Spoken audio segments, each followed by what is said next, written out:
when people have decided that they hate you, they don't care if the bad things they hear about you are true or not. They'll just repeat them.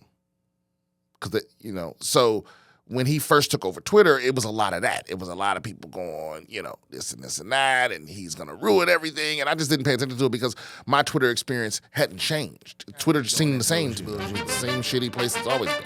On to good news. Welcome back, BS with Brian Simpson. We're rolling. I forget what episode this is. Is this what, 40, 45? What is this? 32? 42, I think. Wow. Yep, 42. Wow. The secret answer to the life, the universe, and everything, Brian. Yeah. I'm gonna start off with an email because I feel like we don't do those. We always save those for like as an afterthought. Yep. And don't forget, if you have any questions, comments, concerns, you want advice from the advice champ, just email me at bswithbriansimpson@gmail.com. Pretty soon that's going to change over to briansimpson.com or briansimpsoncomedy.com. We'll figure that out. But if you want advice from the advice champ, that's what I'm here for. This says, hey, Brian. This is from Julio. Hey, Brian, I heard on the podcast you have a big Blu-ray disc collection. Well, look, I wouldn't say it's big compared to like some of these other crazy motherfuckers, but it's bigger than it's. I planned on it being not this big this soon. At first, I was like, I'm just going to buy my favorite movies, and then I discovered, there's steel books, so now there's collectors, so it went from, within a couple months, it went from like 5 movies to like. I don't know, 70 movies or something like that. So anyway, it's probably more than that. I don't know. So it says, there's going to be a new disc, 8K or whatever. The new technology is in the future and your collection would be kind of obsolete. I bought a number of DVDs and now they are unwatchable because the format and resolution isn't up to par. You should buy digital to prevent your collection to be obsolete. Apple automatically and for free has the movies you buy from Apple 4K. Hope all is well, but I was just wondering the reason you are still buying Blu-rays. Okay, well, first of all, Blu-ray and 4K Blu-ray are not the same thing, or also known as what, HD, DV, Ultra HD? Ultra HD, UHD. Right, so a few things there. First of all, 8K is so far away from being the standard. 8K is farther away than 4K was from 1080p. So standard Blu-ray is 1080p resolution, right? 4K. So now things are just barely getting into 4K, but due to the fact that our country, even though we're the richest one in the world, we don't have the best internet bandwidth on average. Streaming 8K is effectively impossible. It's just not going to happen, and the movie studios do barely film things in 8K. The BBC is probably your best bet. The BBC is usually the first ones to do shit like their little nature documentaries.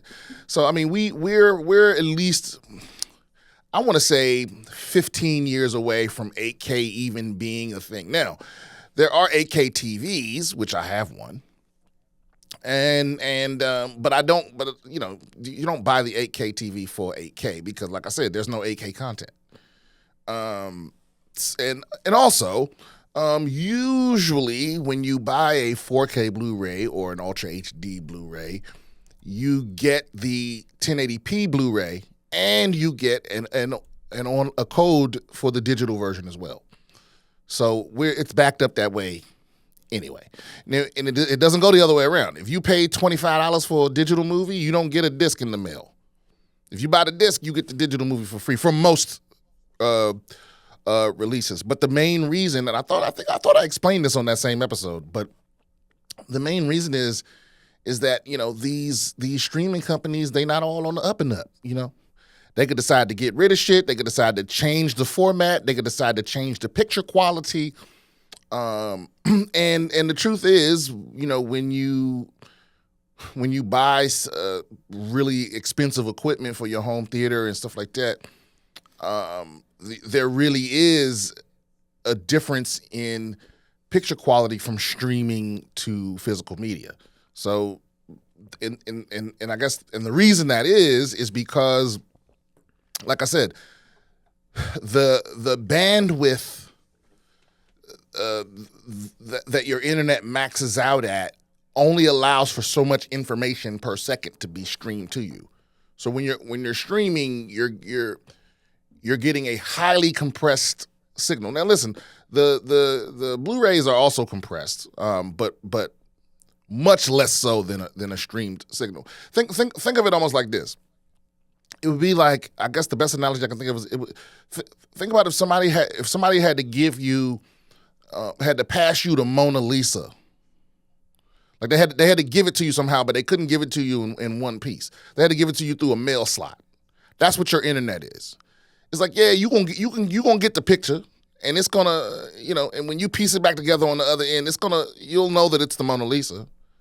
But it's not the same as if like, you would have to break it down into like 16 pieces or something. But if I just had to break it in half and slide it through the dough, like crack the dough, that's kind of what a 4K Blu-ray is. It's like, it's still a little compressed, but it's not, if you have the right equipment to what do they call it, unpack the signal or decompress the signal, then you, man, I'm rambling. The point is, the less compressed the signal is to start with, the less artifacts are introduced when it's put back together. And so, having it on disc and having a quality disc player and having a quality display and having quality cables gives you a better viewing experience. And the other thing is, even if 8K actually becomes a thing, which I doubt that's going to happen anytime soon, the average person cannot see a discernible difference between 8K and 4K until you're about, 3 feet from the television? Something like that?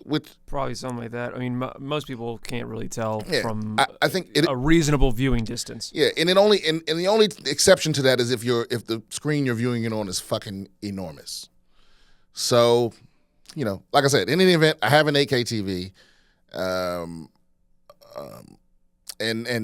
But I don't think 8K is going to be a thing anytime soon. And then even if it does become that, I mean, even right now, my television converts the 4K signal to 8K, so, or near 8K, what they would call it. So, that's where we are. I don't feel any kind of weird regret from buying the 4K version of stuff. And the truth of the matter is, if 8K come out or 16K come out or 50K come out, it's like I'm gonna start all over again.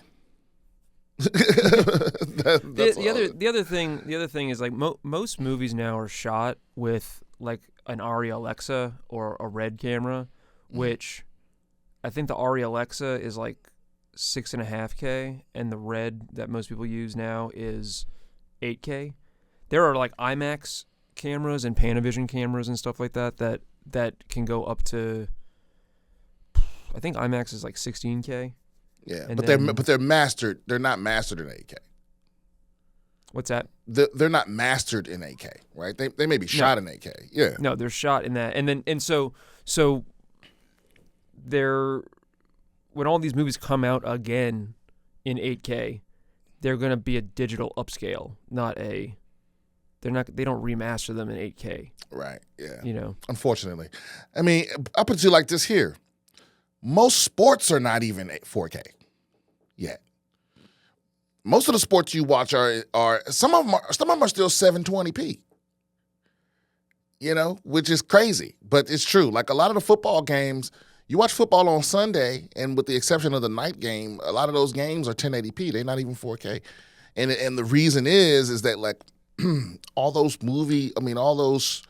the studios that show football games, they would have to revamp all of their equipment and all of this other shit to shoot. Shooting something live in 4K is very expensive. And so the only time it's really worth it to them is if it's the only game that's on. For them to rent a separate truck that does 4K, shit for broadcasting live. It's so expensive right now that they, and they don't make more money from shooting in 4K. So the only time it's worth it to them is when it's the only game on. So when you're watching football on Sunday and there's mad games on, none of those games are 4K. Sunday Night Football, Monday Night Football, those might be 4K. They may be. The Super Bowl's almost definitely 4K. But when it's multiple shit, they're not putting it in 4K. So the society is just now doing that. And, if you got a little bread, it don't feel like that. It feel like, oh, we've been 4K for years, but not really. Most people are just now getting up there to the 4K. And here's the other thing. In my opinion, HDR or high dynamic range is much more impactful than 4K. But there's no regular Blu-ray disc that have HDR. So so it's like the switch to 4K is more about HDR, which is why 8K won't really be that much of a difference to me. The HDR is what makes everything look like holy shit. That to me, correct me if I'm wrong, all of you video files out there, but I prefer. I think that matters way more than the resolution, because I don't think the average person, because most people can't see the difference between 1080p and 4K. Right. on a small enough screen, which the average person has like a 55-inch TV or 45-inch TV. It's like on a 45-inch TV, most people can't see the difference. But you throw that HDR on that motherfucker be like, oh goddamn, this look like, that's the shit that make you go wow to me. All right. Why do you think that is? Why do you think the HDR is what pops for people? Because so if this is lost on you to get into the technical weeds, I think a little bit, the high dynamic range, that range refers to the range of colors that can be displayed, right? And dynamic meaning changing. It can change, and that range is so. The high dynamic range allows you to have greater contrast. Now we're getting into it, right? And that contrast is what makes things pop. So for example, what I mean by that is, say in real life when they shot the shit, this was green and this was a different shade of green. But your TV is only capable of standard dynamic range, which is what most people are used to seeing. Then then both of those greens will kind of be displayed as the same color. You know what I mean? Mm-hmm. But when you throw that HDR in there, I'm not doing a good job at this. But if you well, but why? But the question was why do you think the average viewer cares more about or is more impacted by the broader dynamic range as opposed to the resolution? Because contrast makes things pop, and that pop is what makes things clear. So the more colors that you're able to see, the better you're able to differentiate between the colors, which creates more contrast, and that makes the picture look clearer and crisper. And I think the average person would see it and think that it was because it was 4K.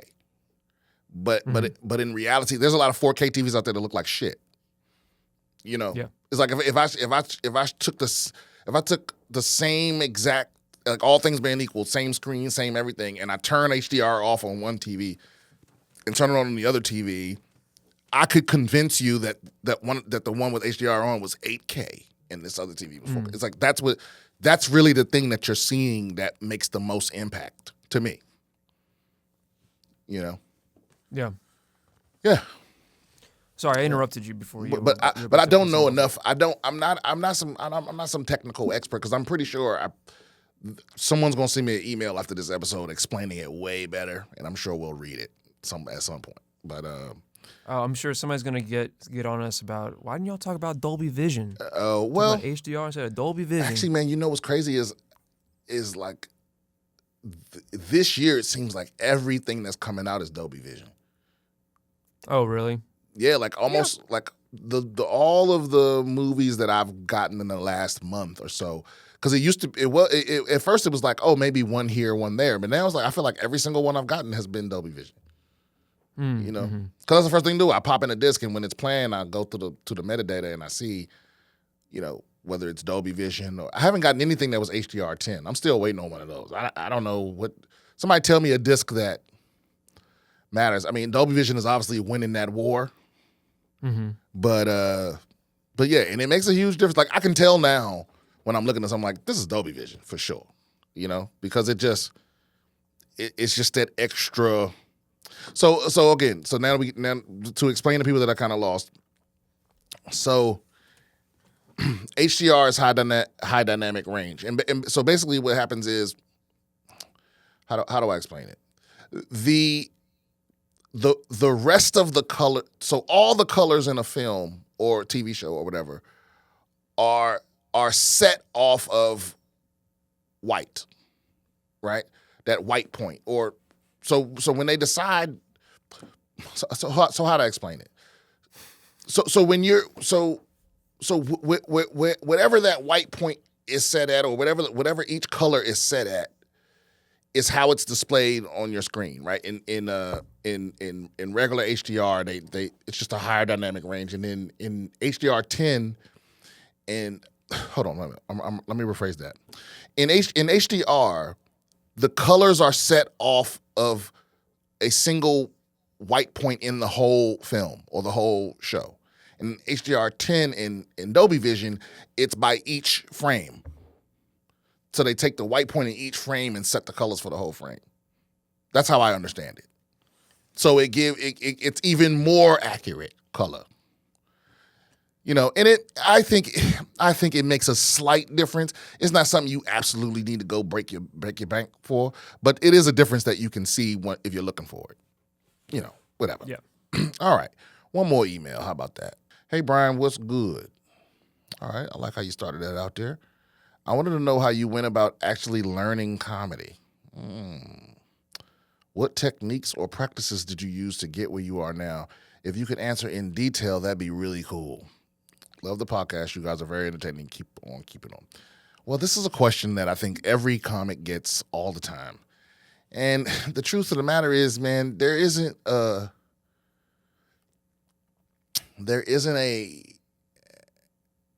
definitive answer to this. And I know that's very unsatisfying because it used to feel that way to me. You know, I would ask her when I was starting out, I would ask a headliner, so like, what do you do or whatever? And their answer would always be like, just keep doing it. You know, which kind of seems like dismissive. But the truth is, so much of this shit, you only learn from doing it. You have to, stand-up comedy is very unique in that way where you can't, like, there's no private thing you can do. I mean, there is off-stage work you can do. You know what I mean? You should record yourself. You should listen to those recordings. You should edit those things. You should listen to the rhythm of how you're talking and, you know, think about your word choice and your emphasis on certain syllables and all that little shit. But you can go do all that shit in a closet in the mountains and come out and be just as good at stand-up as you were when you left. It's not like playing guitar or some shit like that where you can practice on your own, because the actual thing that we do is live in the room, and you can't practice. You need a crowd to practice this, and so it's like you asking someone else how you can be funnier is like you asking somebody else how to be you. You know, like because that's what this is. It's like you're sharing your perspective with the world, and you just so happen to be a funny person. Like you so happen to process the world, and this is just how I think about it. But you so happen to practice the world in a comical way. Now, listen, you can, you know, there's all kind of books out there, the Comedy Bible and the comedy FAQs and stuff like that can answer technical questions. Or you could be one of these motherfuckers that does comedy by the numbers, so you can write for late night and shit like that. You know, where it's like, you know, George Washington walked out of the fucking thing today and you know, and that's. Hold on, can we pause for a second? Oh wow, sorry. That was one of those situations where it was like, that's my best friend's mom, who has literally had my number for 20 years and has never called me. And so I'm worried, and like, and their dad's like 80, and I'm like, why is she calling me? Anyway. Right. It's All like right. it's like when I get a phone call from my dad after 10 o'clock at night. I'm like, okay, somebody's fucking dead. Yeah, I was like, yo, please don't let this be dark. Okay. All right, here we go, guys. My apologies. So where was I? We were talking about stand-up comedy. Stand-up comedy. Well, one of the things that you brought up was there a distinction between people who do stand-up in the way that you do it, where they want to be a working stand-up comedian and do stand-up, versus somebody who wants to be a comedy writer. Yeah, because Right. I think comedy gets all put in one bucket, and in reality, there are plenty of funny people that aren't good stand-ups. You know what I mean? Right. And vice versa. And vice versa, right? There's plenty of funny stand-ups that aren't good at the other stuff, like me. And so, and I think some people, there's a handful of people that are good at both. Maybe a very small few people that are great at both. But there's different kinds of comedy. There's people that are not good writers or good stand-ups, but they're great comedic actors. You know what I mean? And so it's like, but when I'm talking about comedy, I mean stand-up comedy, and you got to do that to be good at it, because like I said, the art form is alive. That's what I'm impressed with when I see a motherfucker do it live. Specials are cool and all that, but that's not, to me, that ain't the measure of. Like when I watch someone's special, I'm more like looking at it artistically, like, okay, I see what you did there and all this and that. Or if it's somebody I never heard of, I'm still looking at like the structure of it and all of that. But I'd rather see you live, because to me that's what we really do. When you tape in a special, it's like you can stop, you can pause, you can fucking edit, you can add in. It's like, and that's not what we really do. Yeah, it's like the difference between seeing like a Broadway actor and a movie actor.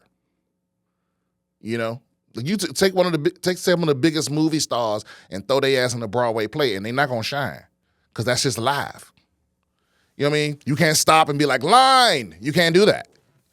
You gotta be that fucking character for 2.5 hours, and that's hard to me. And then to me, it's more impressive, and to them, it's more impressive. And you gotta do it every night. You gotta do it every night, and do it over and over again. The classically trained actors can go into Hollywood and kick ass most of the time. Or you have some of the biggest actors in the world, some of the biggest movie actors in the world, they'll still go do a Broadway thing. You know what I mean? Because that, to them, that's the art. That's the hardest part of that's the hardest form of their art, is that live acting. And so I that's what I'm talking about with stand-up, is like the stakes are higher. Or I don't know, to me, I just get that feeling. That feeling is just, it's something else. I mean, it's also the difference between somebody who, there's a lot of guitarists on YouTube that I watch who are killers, right, in their videos, but they don't really play live that often, because it's almost like a different skill set. You seen that dude? This dude Steel Beans. You seen this guy? Steel Beans? Yeah, this motherfucker is,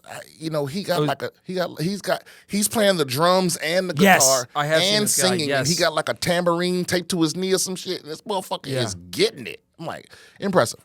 Yeah, but he plays live, and you can tell that he's playing live. Anyway, yeah, man. So the key here, to answer your question, is you need to just do it as much as possible. Be honest with yourself about the results. Be open to feedback from people, your peers. You know what I mean? And that's really it. There's all kind of books and shit out there and pamphlets for all other kind of little, the little tips and tricks. And record yourself, listen to it, and over and over and over and over again till you hate it, till you know it like your favorite songs. That's really it. But again, what worked for me isn't going to work for you. That's why you always get that answer. Just keep doing what you're doing. Yeah, just keep doing it. What's this? Big tech companies join Linux in effort to kill Google Maps. Where's that? It's from Fat Joe.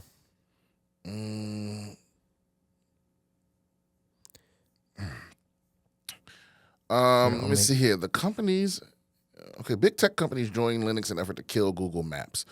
The companies include Meta, Microsoft, Amazon Web Services, and TomTom, which together could facilitate a new wave of geolocation apps.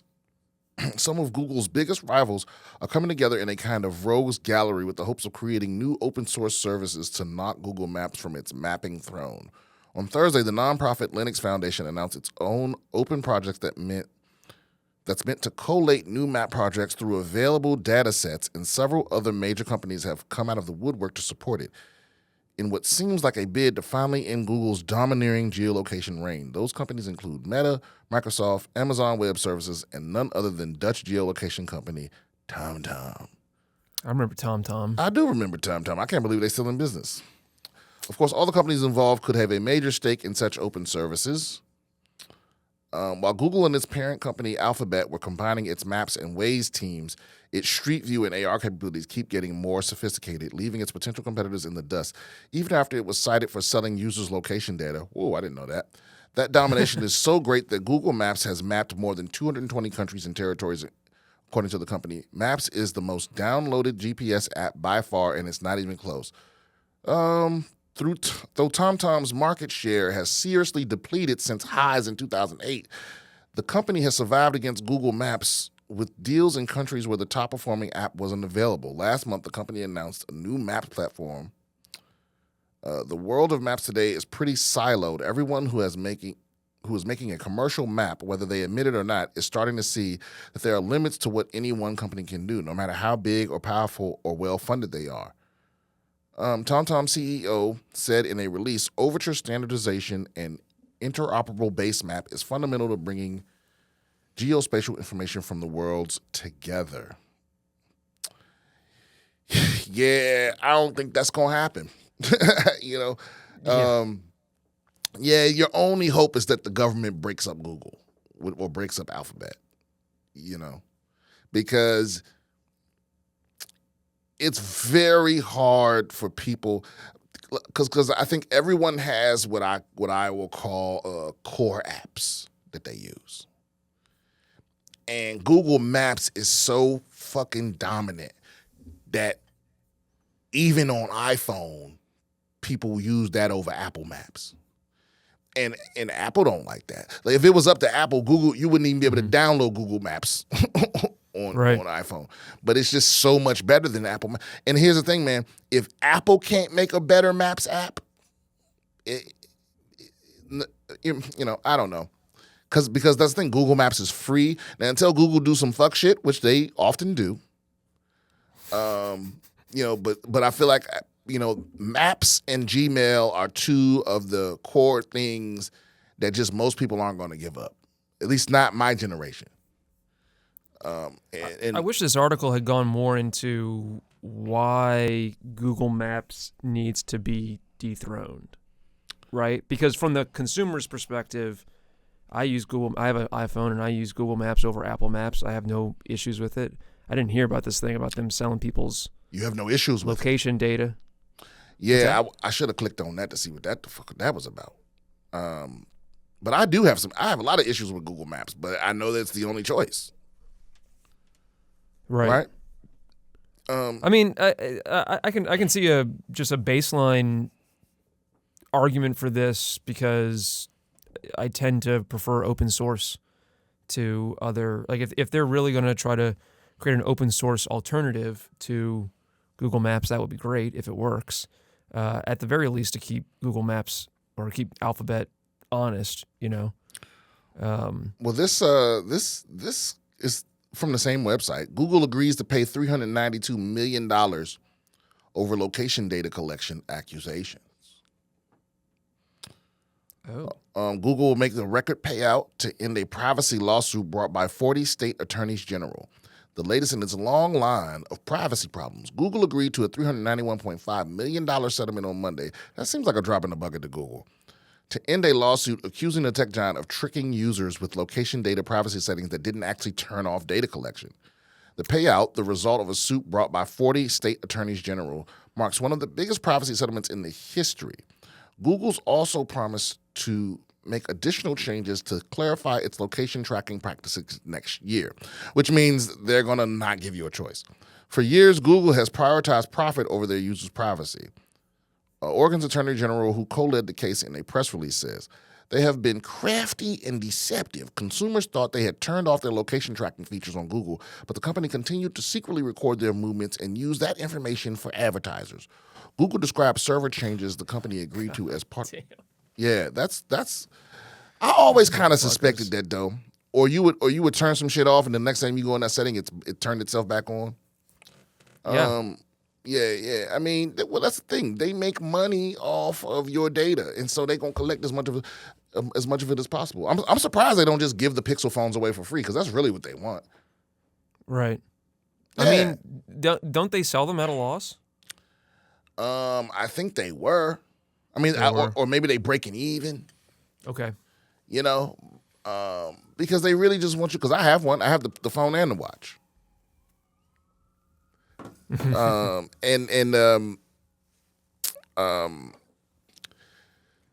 You know, I've always kind of just I accepted a long time ago that Google is spying on me. You know, like they know everything. I was never under any illusions that I had privacy with Google. I don't think you have privacy with any of these motherfuckers. Maybe you have the most privacy with Apple. You know, why do you think that is? Is that because they sell hardware? Because they sell hardware and they don't make, you know, their whole profit model isn't advertising. You know, right. Google is an ad company. They're not anything else. Everything else they do is so they can sell ads, targeted ads. So everything they do is to collect your information so they can be more accurate with their targeted ads, so they can charge more money for your specific shit. And it works, you know?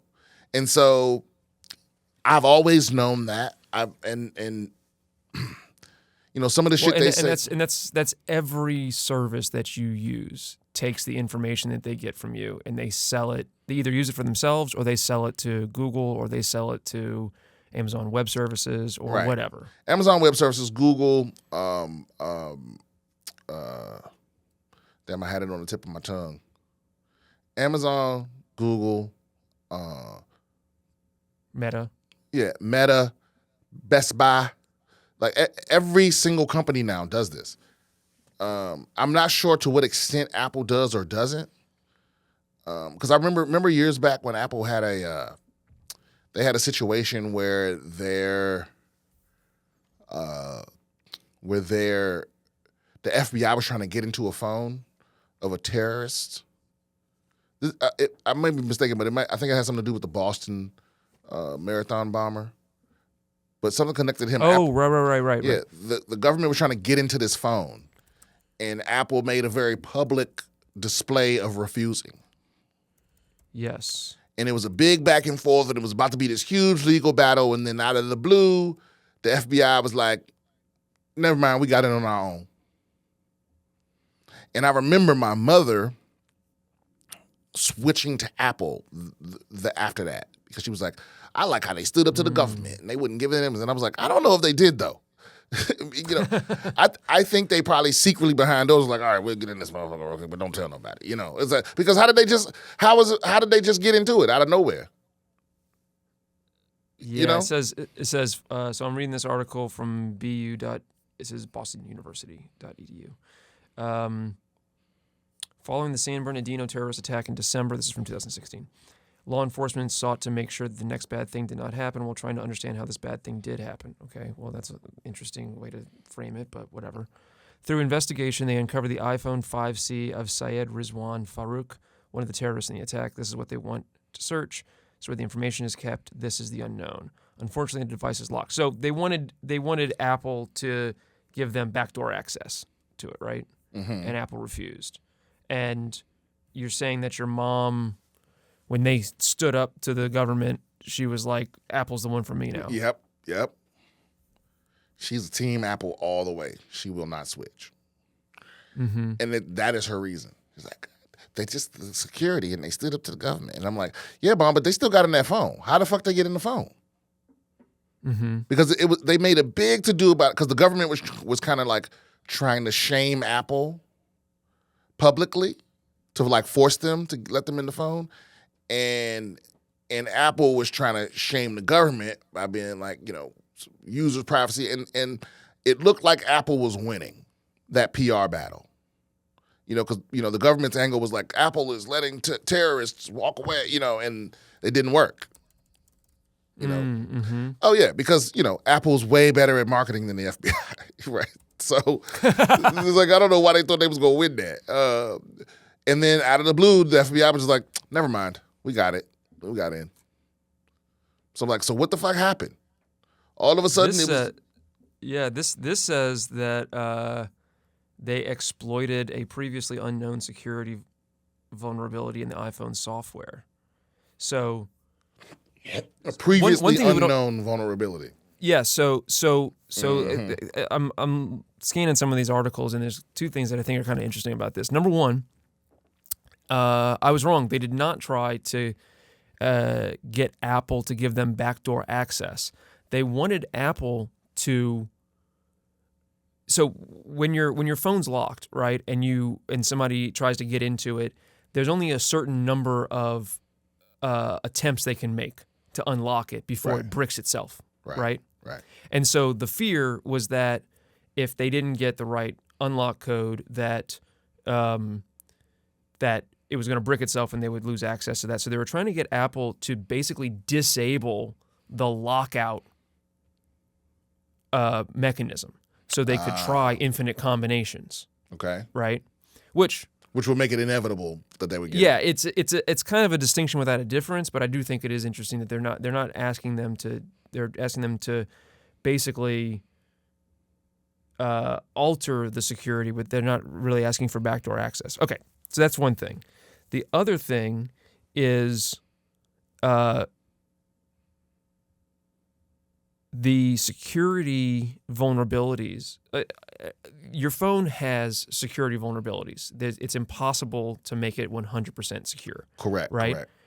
And so as time goes on, there are constantly hackers trying to that both work against Apple but work for Apple, right? That are trying to crack the security on the iPhone. And virtually every time your iPhone updates its software, it's plugging the holes in the security from the last update. Right. Right? So what it seems like they did was they sat on the phone. Your phone obsolete. Yeah.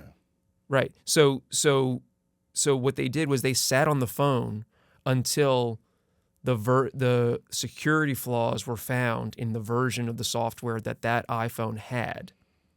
And then they exploited those without updating the security software on the phone. Right. Or so they have us believe. That's what but that sounds, that sounds like something the FBI could do to me. So wait a minute. So what you're saying is, so if we look back at the timing, that they didn't get into this phone until after there was an update. That seems like that we could probably look back and figure out that timeline. All right. Well, apparently they worked with the NSA to do that, which makes sense. So they got some assistance from the NSA to. Okay.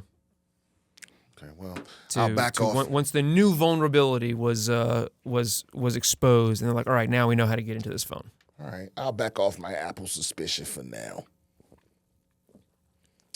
You know who's no one's letting off of? Uncle Elon. Uncle Elon Musk. I woke up yesterday. You came over to the dark side, Brian. I came over to the dark side. I'm officially anti-Elon running Twitter. And it was because I woke up yesterday to a message from Rob. It was basically a retweet of basically Twitter decided to ban people from sharing links to other platforms and link aggregators such as Linktree, Facebook, Instagram. Like they named some very specific ones. Not all ones, but very specific ones, or what I think is that the people they viewed as their competitor. Now, I don't know who the fuck around Elon Musk thought that was going to fly. It almost makes me think that they're running some kind of social engineering type experiment to see how people react to certain stuff, because there's no way they thought people would be cool with that. Like, if I can't link to what I want from Twitter, then what's the whole fucking point of using Twitter? Because that would have got me to leave Twitter. You know what I mean? It's like, because there's no point in me being on here. It's like, well, you can't link to your other social medias? That's crazy. And then immediately, the backlash was immediate and ferocious. And this was real backlash. This was like most of Twitter. And then all of a sudden, it disappeared off the page, because they didn't implement it yesterday, but they put it in their terms of service, like it was coming, and all of a sudden it wasn't there no more. And then all of a sudden, Elon put up a poll asking if he should step down as CEO of Twitter.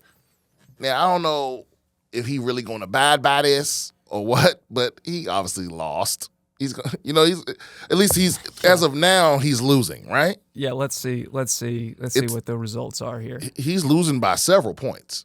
It's like final results: 58% say yes. Yeah, 58% say get the fuck up out of here. That is crazy. Like, if that was an election, that's considered a blowout. Yeah. You know what I mean? Well, and also that's on Twitter from his account. You know what I mean? Like, which isn't first of all, that's going to be the best chances he has of it being mostly his sycophants and muskrats. No, because I think, listen, I think Twitter is like Stern and Rogan and these type of people, where it's like a lot of the people follow you. A lot of the people that follow you hate you, and I think that's what he didn't see coming. It's like a lot of your followers are people that don't like you. People will follow you if they don't like you, because they waiting for you to fuck up. They waiting for you. Or they waiting to dunk on you. Or their dicks will get hard if you block them. Oh, they really want that. So it's like, for you, running a Twitter poll from just your account is not a very accurate or fair way to see what the majority of people on Twitter want. You own Twitter, so I feel like you can just do a Twitter-wide poll and just have it be a question people answer when they first log on, so that everyone that uses Twitter can answer the question. It's not just the people that follow you. That would be weird, and he lost, and he still doesn't have to leave. No. But I did see... well, he's doing it to give himself cover because the Saudi royal family wants him to step down. Oh, really? Yeah, he just met with them recently, and apparently they're not too happy with how he's spending their money. And they're going to... Is that what it is? Strings. Yeah. Does the Saudi royal family own Twitter? Yeah, they lent him the money to buy it. So one of the big problems with him owning problems, I mean, depends on who you are, whether it's a problem or not, but is the amount of debt that he has to service every year. It's because he borrowed a large portion of the money to buy Twitter, because so much of his wealth is tied up in Tesla stock. I see. Okay, so now he owed the Saudis. Yeah. Okay, and they want him to step down. But wait a minute. Yeah, he's fumbling the bag because he's acting like an idiot on Twitter. And well, it's you shouldn't be running a multi-billion-dollar company with Twitter polls. Like, that's just not the way you should be doing it. Well, I saw. Did you see Lex Friedman? You know Lex Friedman? I do know him. Yeah. I mean, I know of him. I don't know him personally. He replied to the poll and was like, "Let me run Twitter." And Elon was basically like, "Well, yeah, if you're willing to, invest most of your life savings in whoop-de-whoop," and he was like, "Okay." You know what I mean? Like, I don't think he expected him to be like, yeah. Lex is one of those people where, like, he don't just be saying shit. At least he's got a real PhD. He's got a real. He's got a real PhD, and he's a genuine dude that, like, at least I think so. I've met him, and he's that. The dude you see online, he's that for real. He's just a genuine dude that wants like peace and love and all this other shit that I don't believe in. But he really thinks that it's possible to just live life from love and peace and all of that shit. So that would be an upgrade if he ran Twitter. And he's also an engineer. He's a real life engineer. So, again, my usage, because this is where this is where he lost me. I'm officially anti-team Elon because when he first took over Twitter, like I said before, when people have decided that they hate you, they don't care if the bad things they hear about you are true or not. They'll just repeat them. So when he first took over Twitter, it was a lot of that. It was a lot of people going, this and this and that, and he's going to ruin everything. And I just didn't pay attention to it because my Twitter experience hadn't changed. Twitter just seemed the same to me. It was the same shitty place it's always been. Right. But then the thing from yesterday where he was like, hey, yeah, now you can't share a link to Instagram. You can't share a link to your link tree. You can't share a link to these other places, the Mastodon and all this. I was like, nah, fuck all that. I don't have to be on Twitter. You know what I mean? Yeah, I think it was also last week he was kicking people off of, he was banning people, perma-banning people for even just tweeting out links to articles about the banning of the Elon's jet account. You know what I'm talking about?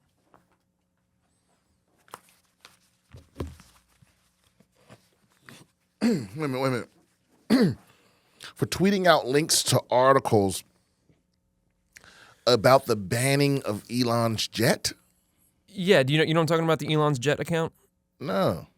So there is an account that's been active for, it's been active for a long time. It's run by, everybody knows who it is. It's run by this like 20-year-old college student who I think is a computer science major or something.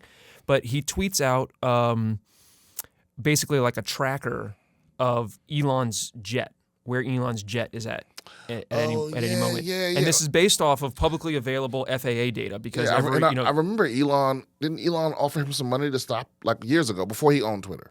Yeah, I think he offered money to stop doing it, and the guy turned him down. And then now that Elon runs Twitter, he banned that guy, perma-banned that guy, and he did it under... Now, this is noted free speech absolutist Elon Musk. He banned this guy for sharing publicly available information because he just doesn't like it, but the pretext was that it's like a safety issue because he claims that a crazed stalker used that information to attack a car that Elon's son was in.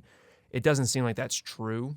It seems like that is a pretext, and if the car was attacked, which there's not significant evidence that it was, if it was attacked, then it happened very far from where the jet was. It's like across town. So it doesn't make any sense. But on top of that, there were people who were writing articles about this, people on the Elon beat who were writing articles about this, and they were being banned for linking to those articles. The articles about him banning the jet guy. Yes. Yes. Wow. Yes. So he's been, and so like Matt Binder, I believe, got kicked off. Taylor Lawrence got kicked off. A few other people got kicked off. Yeah, this is starting to be. I forget the way it was put the best was like somebody said like this was like watching any forum admin throw a temper tantrum. Yeah, that's the one I sent you. It was like, oh, you just banning stuff that you don't like under the guise of being, because now you're not being intellectually consistent, and I don't respect that. It's like, if you're going to put out the Twitter rules and apply them evenly to everyone, I can stand behind that, regardless of how ridiculous the results might be. But it's the moment you start being inconsistent, you being shaky. You shaky. I don't respect that. Just be a man. Be a man of your word. It's like, because now I'm with you on this. If you're a free speech absolutist, then that guy should be able to tweet whatever the fuck he want to tweet. Now, is that the equivalent? Is that the equivalent of doxing someone? Of putting their address? I don't Twitter? think so. I think that's different. I can understand having rules against, which they do have rules against doxing people. especially people who are not public figures. But when it comes to the jet, the reason why they focus on the jet thing is to highlight some of the hypocrisy of Elon, and also to keep him accountable because he's a billionaire, he's a public figure. His tweets make and break fortunes, you know. So and that information is publicly available. So I don't think it's doxing to say, you know, what somebody's place of work is if, you know, they're on publicly available documents listed as like, this is where my place of business is, you know. That's not really doxing. No, I feel you on that. Yeah, because like I know where the president is. Yeah. I know where his plane's going tomorrow. You know? Yeah, exactly. But at the same time, he's also surrounded by theoretically the best security in the world. Right.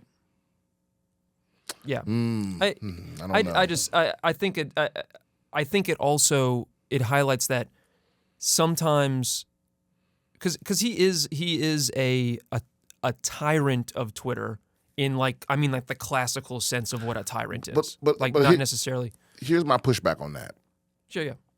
I do remember this a couple years back. I remember when he first like publicly like asked the dude to stop doing it. I think he even offered him a job or offered him money or something like that. Mm-hmm. And his reasons were that. He's before he was ever in a position to ban anybody, his reasons were that like it made him he thought of it as a safety issue. So it doesn't feel like he was just making it up as a pretext to ban the guy. It's just that I feel like now he just has the power to, you know. But yeah, I think for me it comes down to him banning the other. The fact that it happened at the same time as him banning journalists who were just doing real journalism work, right? That has to do with Elon. Yeah, that's what makes it seem like a pretext to me because I'm like, oh, you're actually just trying to silence people who are exposing your lies. Yeah, and I got no love for journalists. Trust me, they're scum. Most of them are scumbags. It's one of the professions that sociopaths go into the most, right? But you know what profession sociopaths go into more than that? CEOs. Yep. A large portion of the CEOs of the Fortune 500 companies are sociopathic people. What do you think about the hypothesis that the job of CEO has to exist so we have something to put serial killers in? So serial killers into that isn't killing hookers on the side of the street. Yeah, I agree. You know what I mean? And on the flip side of that, it's also like CEOs do all the shit that we could never do, right? Like in the same way that there's like people who engage in factory farming, like we kind of need that from one angle in society because most people are not emotionally capable of abusing animals the way necessary to make food that cheap, right? Yeah, so we need people who are sort of broken to slaughter animals like that, right? Yeah. It's the same type of people that like, you know, they would normally be generals or right, whatever. You know, very, very seldomly are, you know, there's more psychopaths that get remembered than anything else. You know? Yeah. It has yet to be seen whether we'll remember Einstein. You know, we only a generation removed from him. But we definitely remember Julius Caesar, Alexander the Great, Genghis Khan, Hannibal Barca. It's like all these people that have just, and all they did was just kill a whole bunch of people. Yeah. Some would argue very cleverly, but they're remembered more like the most people don't know anything about Alexander the Great, but if I say his name, people know who I'm talking about. And if I mention, if I mention Plato, is he as known? I don't think so. Or do people Alexander the Great? No, Plato isn't as known as Alexander the Great. Yeah, probably not. No, maybe Socrates. And Plato could have probably kicked Alexander the Great's ass. You think so? Like on a one-on-one? Yeah, Plato is called Plato. It means wide because he was like built like a brick shithouse. Oh, that don't mean he got hands though. Well, did boxing exist back then? I mean, I'm sure they had some boxing, kind of... but wrestling at least was in the original Olympics. Yeah, I mean, look, Plato might have been a big motherfucker, but Alexander was actually like in battles. You know what I mean? He actually fought. Yeah, but he wasn't fighting hand to hand with people. He was. Yeah, sure he was. Actually, that's actually how he died. He ran the. I mean, okay. This is the story. This is the story anyway. But he died because like it was a battle they were losing, and he decided to run to the front. And he got wounded, which rallied his men. Whoop. And then the wound got infected, and then weeks later he died from it, or months later he died from it. This is saying Alexander. This is from PubMed. Alexander most likely died from malaria or typhoid fever, which were rampant in ancient Babylon. The description of his final illness from the royal diaries is consistent with typhoid fever or malaria, but is most characteristic of typhoid fever. Man, fuck those people. That's hold on. Look at another source. That's one source. All right. Let's see. Let's just go to Wikipedia. Death of Alexander the Great. Died at 32. That's a good age. Good age to die. Yeah, good age to die. Yeah. I mean, I know they won that battle, and then when they got back, he died at the party. That's where he like fell ill, where he never got out of bed after that. Right? Severe abdominal pain causing him to cry out in agony.